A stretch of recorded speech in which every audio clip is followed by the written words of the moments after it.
All right. So we're going to focus on the Jewish meditation practice of Hashkata, based on the teachings of the Piasetzner Rebbe, as funneled through a teacher of mine, Rabbi James Jacobson Maisel, I think is how he pronounced his name. He's a teacher at Or Alev Jewish Meditation Center. I think he also works at Romu Yeshiva now. He may be the Rosh Yeshiva there. It's a meditative yeshiva. It incorporates mindfulness in their yeshiva learning and as part of their practice. And I first encountered, my basic understanding of meditation came from these Buddhist meditation classes that were, again, Americanized, Westernized forms of basic breath meditation with some kind of Buddhist teachings sprinkled in, but it didn't impact the basic practice, which was breath meditation, which teaser, like that's what we'll do at the last 5-10 minutes of class, so I'll leave it at that. So that's where my basic training is from in this. And then when I was at the graduate program in advanced Talmudic studies at Stern, there's a teacher at YU named Rabbi Len Moskowitz. Yeah, it's a mouthful. GPET. There's a teacher at YU who's been teaching Jewish meditation specifically for years, and his name is Rabbi Len Moskowitz. I'm not sure how much, so he's offered a meditation course for a very long time, and he came to the Stern campus. And I was part of that little meditation chabura where he taught Jewish flavored meditation, right? And we could debate, this is not going to be a historical class, this is not going to be is this genuinely Jewish practice or not? The practice comes up in many sources, and the source we're going to focus on today was written in the 20th century, and we'll do a little bit of a throwback to some classical Jewish texts that might allude to this basic breath meditation in the text of the Mishnah, and that it might be there, maybe not, might be something different, but we'll see that later. And we're going to, so this was one of the practices that I learned with Rabbi Moskowitz, and we're going to explore it here in its original teaching. So as you see, so this is a passage from a book called Derech HaMelech by Rabbi Economist Kalman Shapira, who was the rabbi in the Warsaw Ghetto, and he was killed in the Holocaust. His teachings were actually like found post-war in like a milk container. You can read on the Wikipedia page, which is phenomenal, right? Like these writings survived the fall of the Warsaw Ghetto, right? But this piece happens to be, so this is included in his work, but it wasn't written by him. It was written by one of his students, recording his teaching, recording and he's also called the Eish Kodesh. That's the name of his major work. He's recording a teaching like Baal Pev, like this is what our rabbi taught us, and here's how the practice went. So, and we have a name. So we're going to read sections of this letter. It's not brought in full, or this essay, which is included in the book, Derech HaMelech. And I split it up into pieces, but that's just for ease of access, and I'll comment throughout.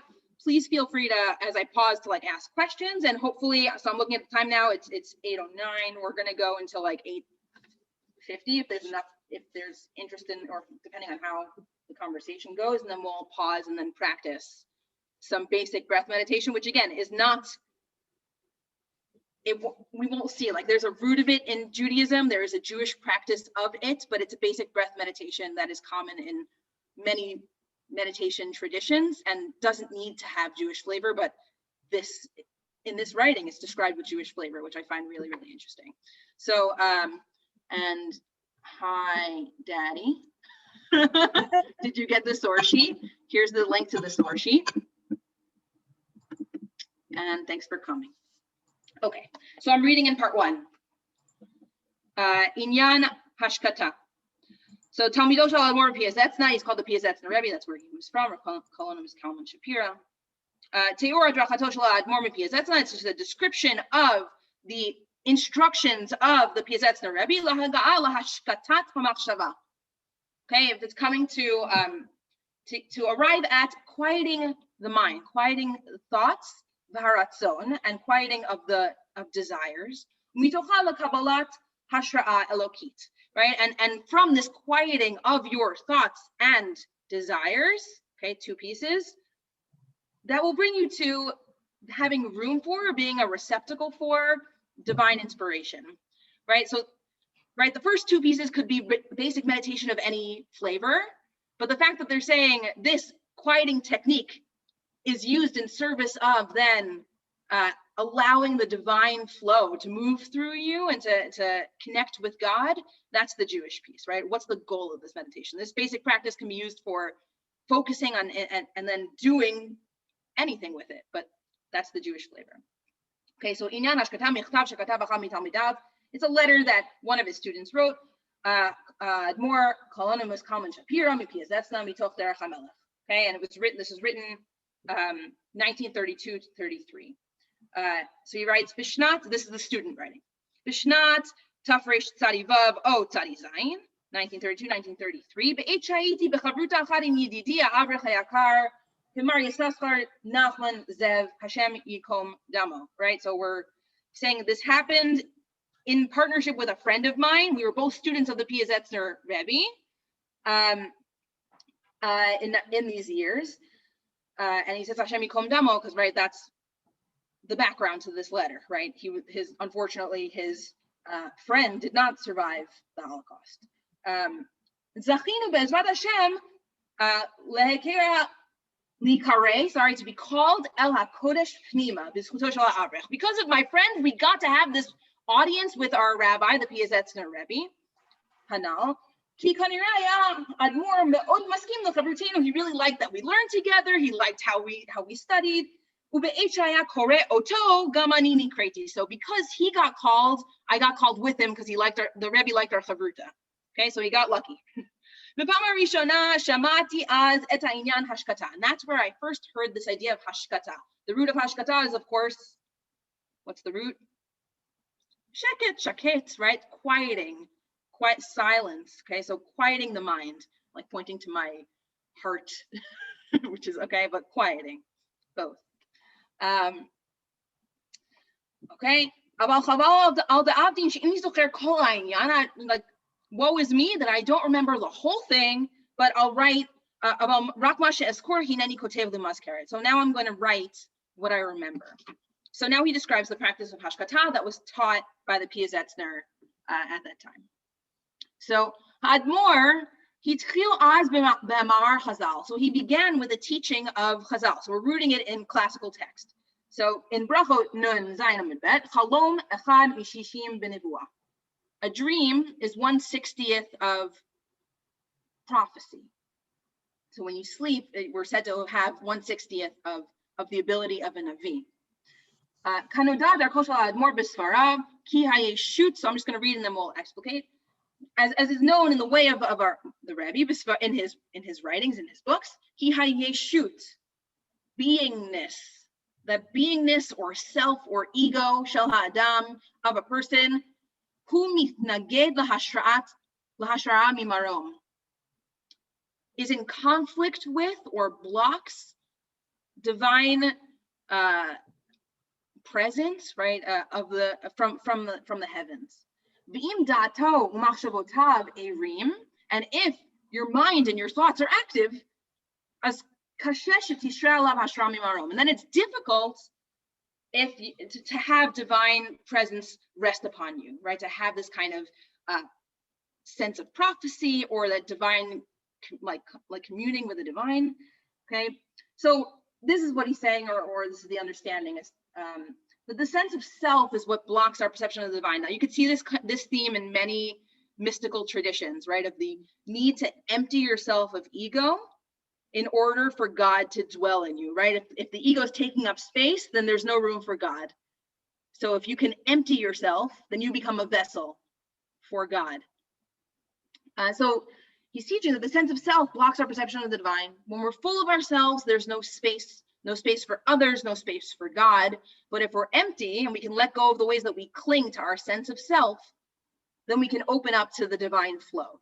And the more that our pipes are like clogged with the self, then the less the divine has space to enter. Okay, so if my goal is to understand God in the world, to try and fulfill God's will in the world, ego gets in the way. Right? And there are Kabbalistic images of that, of emptying the self and becoming a vessel for God. So the Rebbe calls for trying to rework how we understand who we are, to move from our focus, which is normally our selfish concerns, to focusing on the other, and then ultimately focusing on God and allowing God in. So focusing on the divine would be freeing ourselves in that way, being open. So he writes, when a person is sleeping, and I put this translation is something that I put together today, so forgive any typos. When a person is sleeping and they have no self-consciousness, right? They're because you're not obsessed with like yourself, with your thoughts. What am I going to do next? Who am I? What am I doing? That's why the divine can enter, and that's why the Chazal say that sleeping brings on a sense of prophecy, or a bit of prophecy, 1/60th of prophecy, right? Because you're not as full of self as you are when you're awake and you're actively thinking. Okay, so when we're able to put aside, right, we're able to stop that flow of constant thoughts, like, what am I going, thoughts, planning. I don't know if any of you have this experience. This speaks like really directly to my experience. That's why these texts kind of speak to me. So, right, the letting go of the self is not like I'm going to decide to let myself go, which is also something that I would encounter in meditation classes. It's like, well, what do we do, right? You kind of just have to sit and practice being. You can't force yourself to, okay, just teach me how to do it. I'm a good student. Just teach me how to meditate properly, right? That's not the attitude that's going to work here. It's something that goes, it has to go beyond the flow of your thoughts and to a place of just being, so that you reach this place of just perceiving, being present without mediating it with any thoughts. So when we're able to do that, we open up and we can see the divine. So the sleep lacks that state of directed consciousness. We're not planning and thinking. It allows us to reach the state. So how do we do this then when we're awake? How do we stop the constant stream of thoughts? And my teacher would often say, my meditation teacher, who is not Jewish, would often say, right, we're not trying to control our thoughts. That's not the practice. So, right, how do we then kind of step back from our thoughts when we're not asleep? So he continues in part 3. גם ממאמרו של האדמו"ר על מה שיותר מתעוררים בתפילה מאשר בתורה, כי בתורה משתמשים יותר מן עם האנוכיות, היינו איך learn, איך learn. He has the Yiddish here, and some of the Yiddish is translated into Hebrew, so it's not the original form of the letter. And I'll translate in a second. So that was the Yiddish. As it's known that the Rebbe says we're more awakened to spiritual sensitivity when we are praying than when we are learning, right? These are two highly spiritual pursuits, things that are held at the center of our tradition of spiritual practice, praying and learning. But he says praying is more conducive to our letting the divine in than learning, which is like so interesting. And like, I'm a learner too, which is why mixing these two modalities of reaching God through meditation and through learning Gemara was always kind of felt like in conflict with each other. And we'll see what he says. When we learn Torah, we're mediating, it's not simply meditating, we're mediating our studies through the ego. I'm learning, I learn, I say, that's me, right? My Torah, which is good usually, but it's still full of ego. But in tefillah, the main point of tefillah is the nullification of the self through prayer. Okay, that's a bold claim that I don't know. I'm curious like how that's meeting everyone here in terms of how you pray personally, of nullifying yourself through prayer. I often thought, this is a... What's the verb that means to nullify? Habitulba, right? Like bitul b'shishim. Oh, right? Okay. So self-nullification. Thank you. I'm just going to drop the link again in the chat. So we're on box number 3. So it's self-nullification. So davening, he's claiming, is an emptying of ourselves so that the divine can enter. prayer is a meditation on forgetting the self and making ourselves open, as opposed to learning. Now, I don't know how, this is my own 2 cents on how that happens through prayer, because prayer is full of words, and I've always found that kind of like a roadblock to kind of communicating with God through prayer. And I came to a certain sense that, like, I mean, I don't know if this is my take, that, you know, the repetition of prayer, saying the same words day in and day out such that they become rote, like that's kind of like our mantras, right? That kind of at some point we don't need to think about saying them, we just say them, and that can kind of lead us to, okay, and it also kind of removes us from our thoughts, because you are doing something, right? We're acting by saying the prayers, but we don't have to think too hard about them, and that can kind of move us into a space of, if not, you know, like ideally into a space of mindfulness and not mindlessness, which also tends to happen during prayer. But anyway, his claim is that ideally davening would be emptying ourselves. It's not me, it's not about me, it's about God, as opposed to learning. Okay, so, but when a person is asleep, okay, so I'm in part number 4. When a person is asleep, it's impossible for them to desire anything. Because he's sleeping. So the goal here is to get to a mindset of sleep while we are awake. And what does that mean? Like that kind of, not the constant flow of thoughts and wanting, and what am I going to do next? What do I want now? Right, so we want to get to a sleep state while we're awake. And how do we do this?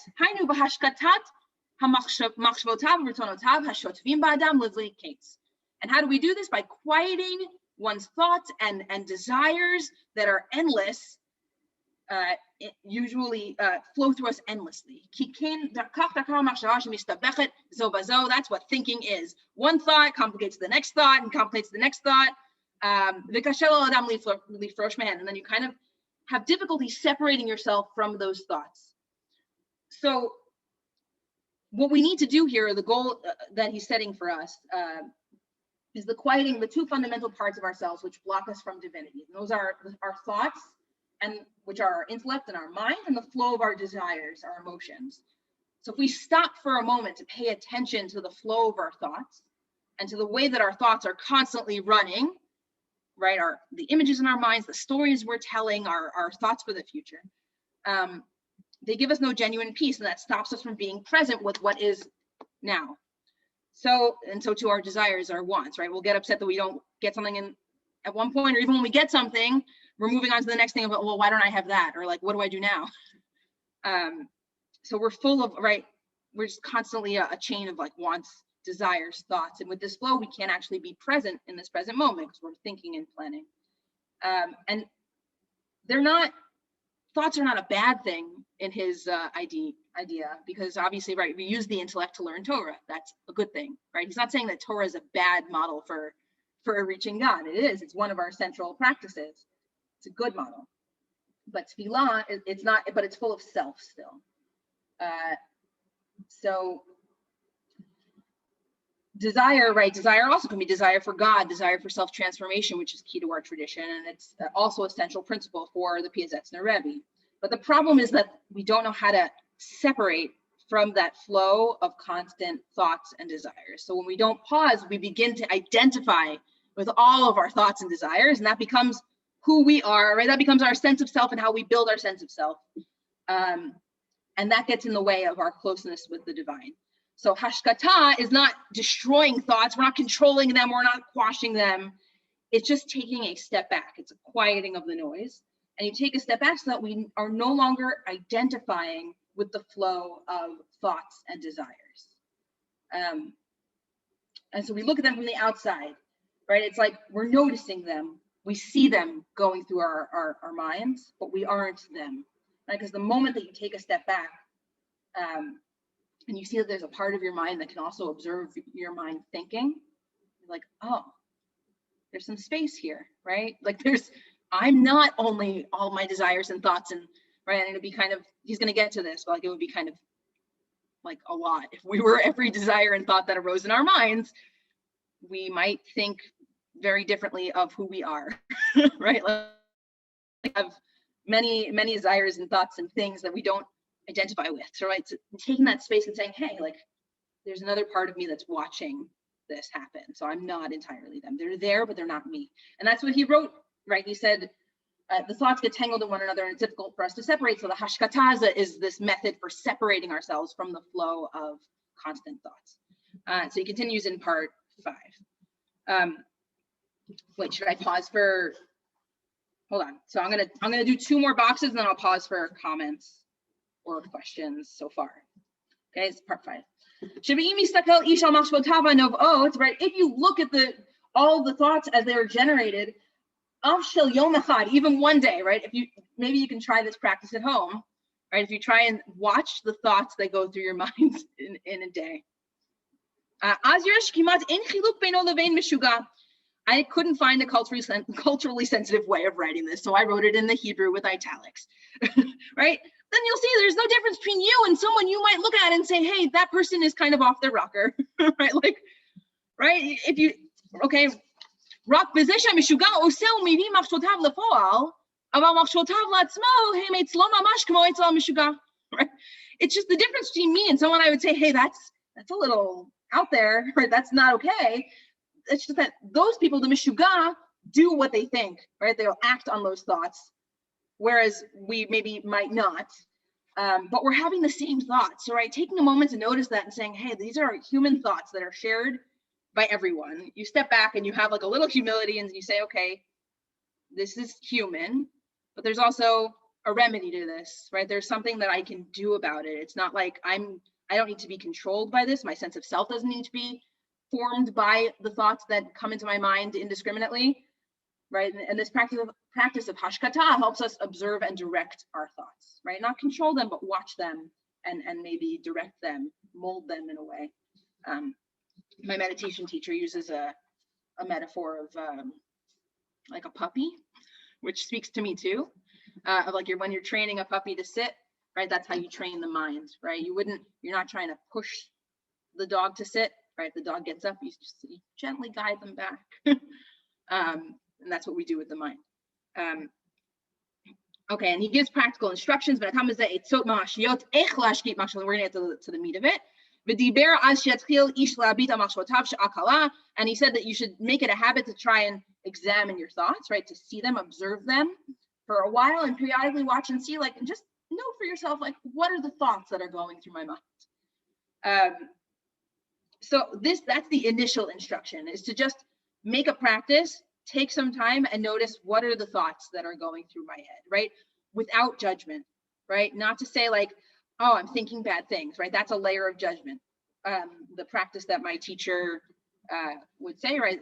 Just the phraseology that's really useful is like, you just name it when you see it. You say like, there is judgment. There is jealousy. There is anger, right? There is whatever it is. There is joy, right? There is whatever it is. Just naming it and saying, okay, I noticed its presence, and then it's not me. So this initial instruction, how does it connect to the emptying of the ego that he talked about before? So this initial instruction of just watching things go by in your brain, in your mind, instructing us to watch and observe our thoughts, like we would observe the outside world, right? Like we say, like, okay, there's a glass of water next to me because I prepared. There is a glass, right? So there is a thought, right? Same thing. So that would help us to start to understand what is meant by erasure of the self, like the bitul atzmi that we talked about, the nullification of the self.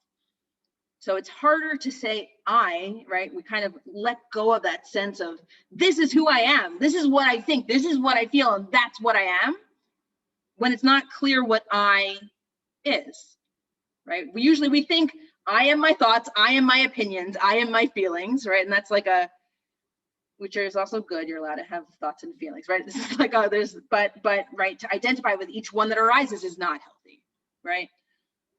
But when we see there's another part that observes that, right, all of these thoughts and feelings, which I think this is my personality, this is who I am, then it raises that question of, well, what is the I? What is the self in this practice? And then the second piece is that this action is just witnessing, right? All we're doing is saying, there it is, right? There is a thought, there is a feeling. we're observing the experience of our mind, and we're taking away some of the fuel that feeds that constant loop of like thought after thought after thought after thought, desire after desire. And that kind of creates a stop, creates a pause in the movement of our judgments and our thoughts and our identifications with our attachments to the world. And they start to get slowly weaker over time, because you see, hey, that's not me. I see like you can see a pattern. It's kind of sometimes fun to watch and like label the different voices that arise, or label the different. It's interesting to see the patterns in thinking that arise. Something strange that happened to me when I started practicing this is that I then started to have like this is recorded, but whatever. I started to have like some sort of like out of body feelings of like seeing myself in a set. Like I kind of started seeing reality, and I was like, oh, like I'm moving through space and time, right? Like I am not. It was like a presence in which I wasn't. I don't know. I wasn't as like all consumed by. I wasn't like underneath the water. I was like over the water, and it was just an interesting experience. It hasn't happened to me since. It's been a while because it was a little disconcerting, but I felt like, oh, okay, this is interesting progress. I hope I don't feel this way forever, but this is an interesting development. That happened. Like your perspective changed, like you felt like you were watching yourself from outside of yourself. Yes. Yeah, that was really creepy. Oh, wow. I mean, that was what I was really doing, but it also gives you an amount of freedom, saying like, wait, like I have agency here, and like again, that I, whatever that I is, right? I have agency here. I don't have to be, right, the Goldie that is consumed by XYZ or following this pattern. In Jewish sources we call it the Nikudat Bechira, right? The point. I have a point at which I'm able to choose where I go, where my mind goes, and what I'm going to think next, do next, right? Like it's not just me being overcome with my patterns and my, right? In non-Jewish terms, it would be my karma, but in these terms, it would just be my patterns of thought. And that was it's empowering. It's empowering as well. Thoughts, comments, questions up to this point.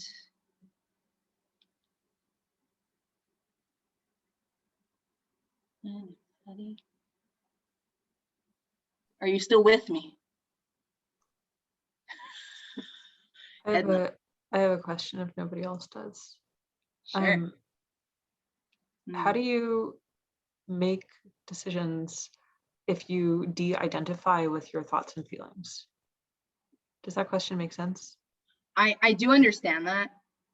I think like I didn't like, right, like Anne said, like like dissociation is like a symptom, like something that comes from anxiety sometimes when you dissociate, and like that's not like I don't know, I'm not judging it, saying like that's not a ratsui, it's not something that we're like looking for necessarily. And I'm not saying that you don't have opinions or thoughts, right? It's like the thoughts don't stop, but you're noticing them and you have a measure of distance from them.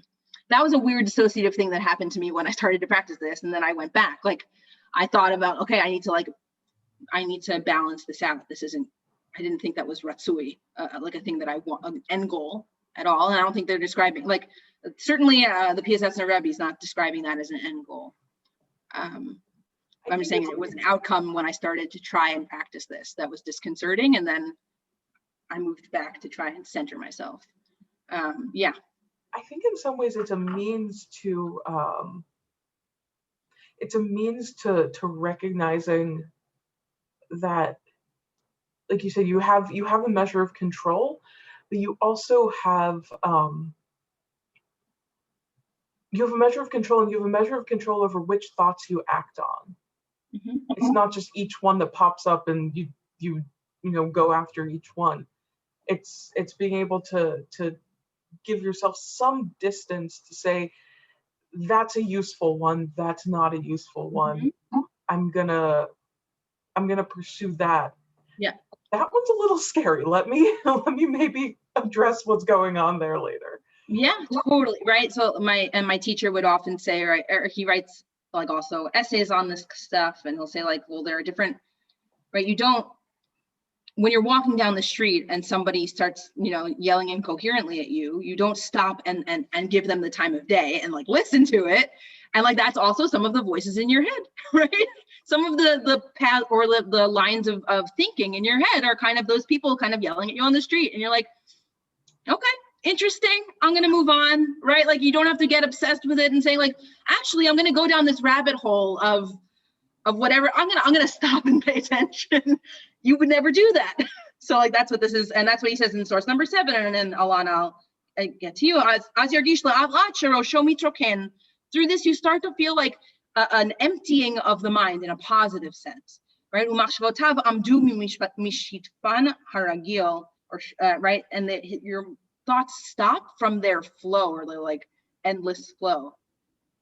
And you can notice them and see the space between them and your point of choice of choosing. Yeah, Alana. I feel like you're about to get there, but it does, I feel like there is some irony in the sense of the idea of letting go of the ego, but all of this is still like observing yourself through. Yeah. And so it's like, where does that like, you're still like, now you're really observing yourself, but like that still feels like very ego. And I think as that one seems like it's going to transition more into, now that you have more space, like what does that look like? I don't know, but it just, there's some irony there. Yeah, I guess that if you're looking for like a coherent theology in the mind of the Piasetzner Rebbe, I can like guide you to my teacher who wrote a doctorate on him.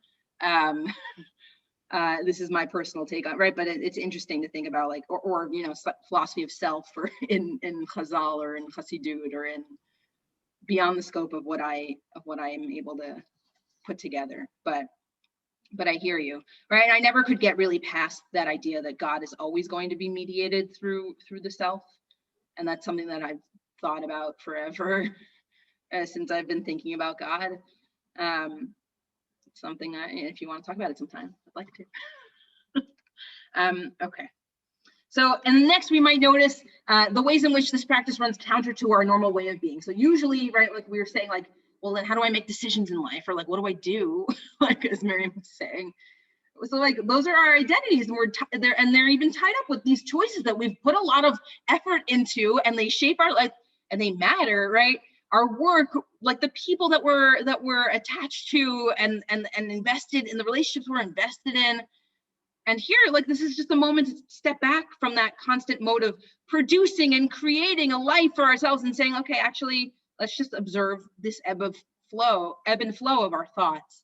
It's counterintuitive because I'm like, I want to cling to that sense of who I am, because losing who I am can be kind of scary, right? Like, what does that mean? How do I function? So I'm not saying lose all sense of self, and I don't think that's what he's saying either. Maybe, I don't know, maybe he is, but it does run counter, right? That it runs counter to what we're normally accustomed to doing and acting in the world. Nisim.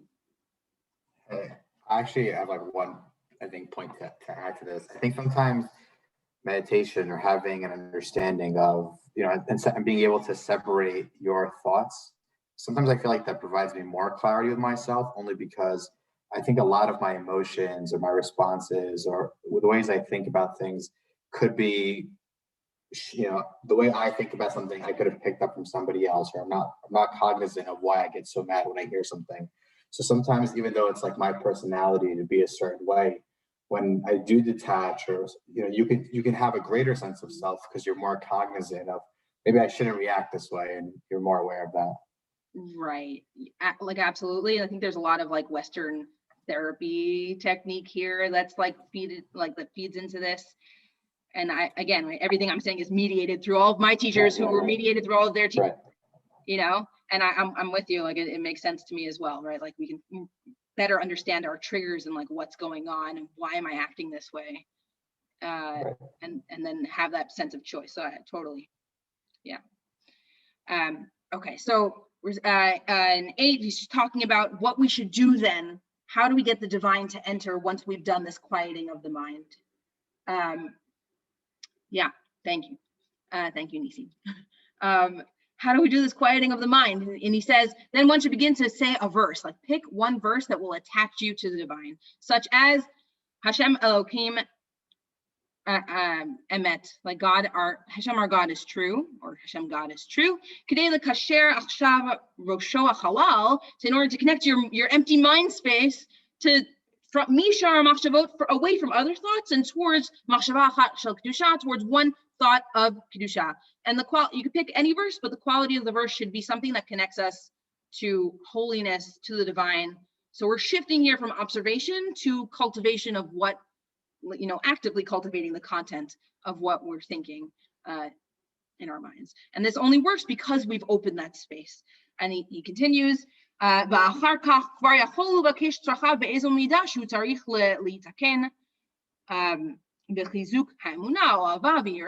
after which, through quieting your mind is opened and focused and ripe for cultivation. So now you can shift from quieting to connecting to the divine, and then asking or focusing on whatever characteristic or trait you're trying to kind of refine through this active meditation, through reflecting on your actions, your thoughts.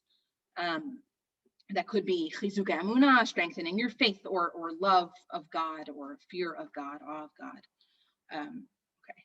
And I had the merit, he says, to hear the Piasetzner Rebbe teaching how hashkata strengthens one's faith. So each of these things, or whatever you're focusing on, strengthening your faith, love, awe of God, each of them has their own specific practice, right? So he's saying here, I heard the Rebbe practice in different flavors.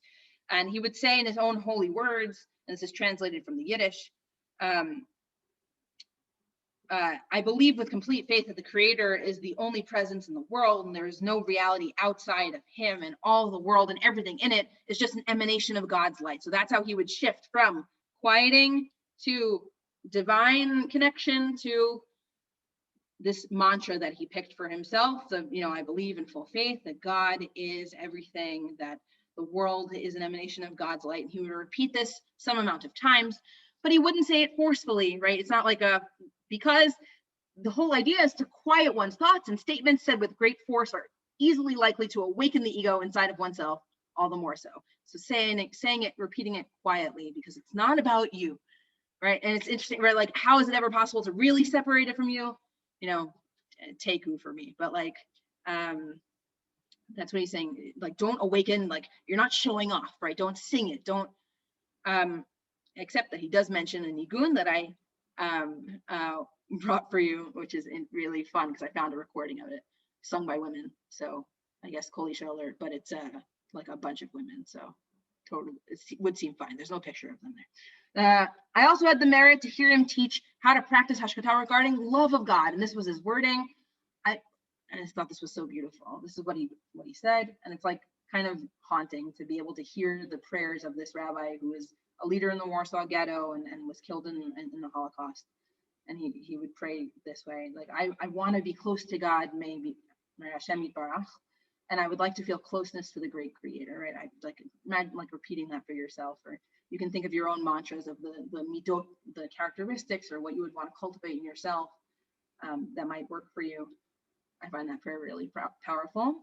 And he said that one could use this hashkata for the purpose of fixing any difficult character trait, but not in a negative way. And this is important. Not in a negative way, only in a positive way, in the opposite manner of the negative character trait. So for example, a person who is afflicted with the characteristic of laziness should not speak about distancing themselves from laziness. Oh, I'm so lazy. When will I stop being lazy? I should stop being lazy, right? Not like that. Rather, you should grow in your zrizut and your alacrity, and I'm excited to be energetic for this. This makes me full of energy, right? Phrasing it in the positive. I'd like to increase my energy for this, my enthusiasm for that. And he explained that this is what we learn from how we act with children, right? For when a child's crying and the people around him say to the child, stop crying, that just makes the child cry more. So, right, treat yourself. And that's another image that was used in my meditation classes with my teacher, right? That you should accompany yourself through the meditation as you would a young child. So we've got beings that you'd automatically or naturally have compassion for, animals, young children, right? So imagining yourself that way of, right, like staying with yourself. Like, you don't say, don't cry, stop it, that's bad, right? I can't believe you lost it again. You lost your train of thought. What's wrong with you? like you can do it, right? soft, kind, gentle, like as you would with a child, right? So you say like, sit with them, sit with yourself.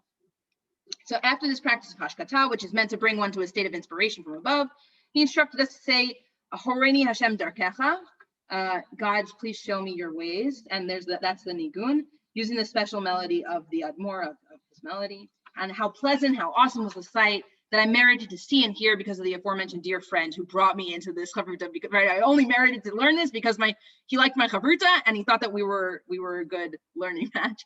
And the Admor spoke much about this matter, and he said he was certain that this practice is greatly beneficial. And he spoke, for example, about the matter of faith after weeks of practicing hashkata, right? So you could have like how to practice it using it to sharpen your emunah.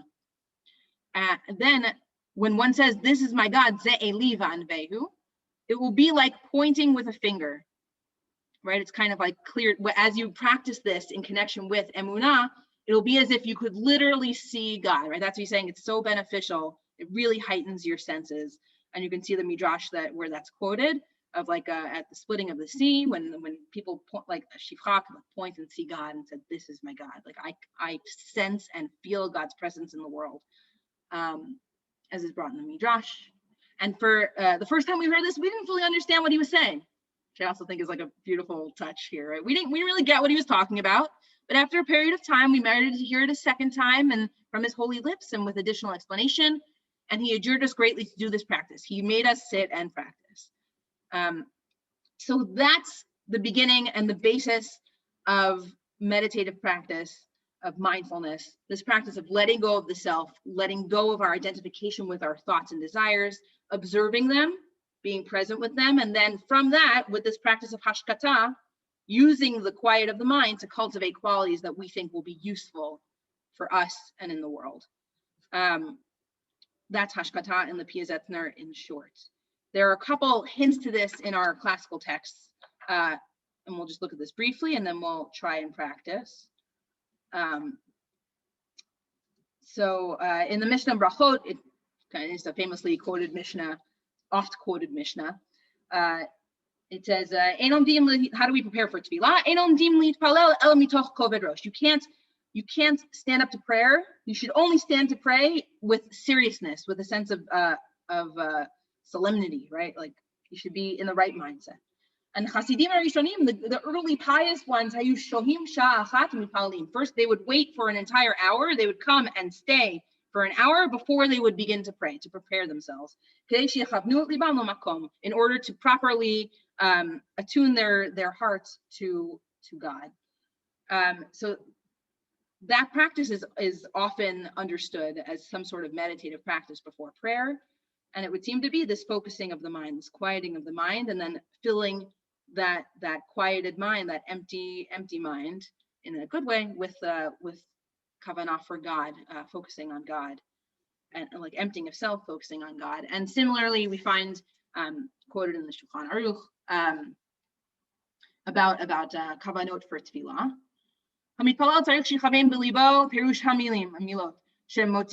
So when you daven, your kavanah should be, number one, you should understand the words you're saying. And imagine, and we can talk about perhaps some guided meditations with visualization, but we'll see what we do. You should imagine as if the Shekhinah is in front of you, and put aside all of the thoughts that are occupying you, until his mind is pure enough for prayer. So what should he do? Like, what's the practical element? If a thought arises during prayer, a stray thought, right, not one that's focused on the divine, you should be quiet until the thought is nullified. Again, that understanding of nullifying the thought. And again, it seems to be that it's not pushing it away. It's not saying like, it's so bad, like we don't noticing it until it slips away. And that's a bit on hashkata in practice. So shall we try it? So what we're going to try now, Marcia, that picture kind of creeped me out. The hamster on the Talmud. Yeah, it's my former hamster. Okay. I just got scared that there was something on my screen. It was a hamster. We're good. Okay, thank you. All right. So what we're going to do is a basic breath meditation as described. We're going to do, we can do a minimum, we'll do like, what do we, wait, given that people haven't tried, maybe I will stop the recording now so that people don't have to watch you with your, thank you for joining us on YouTube. See you later.